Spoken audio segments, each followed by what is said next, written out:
দিন বাড়ি দরবারপুর।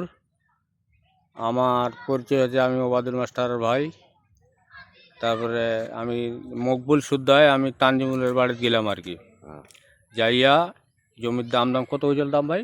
10,25,000 টাকা দাম হইলো। তারপরে 5,000 টাকা বায়না দিল তানজিমুল। বায়না দেওয়ার পর মকবুল আমার বাসায় আসি অন্তে ভাত খাওয়ার পর বলে মকবুল কথা যাতে দুরকম হয় না। বেটা কথা না মামু কথা দুরকম হবে না, এই কথা থাকি গেল 5,000 টাকা বায়না নেওয়া মানে 1,00,000 টাকা বায়না নেওয়া, এটা কথা বললো মকবুল আর কি। যা জমিটা বিক্রি করলো আর কি। তানজিমুল সখন 5,000 টাকা দিল। দিয়া অন্তে সখন কত পরের দিনের সময় আমি শুনেছি দিয়ে তানজিমুলক আর জমি দিবে না, অন্য মানুষ বেশি দাম বলছে। বলেন।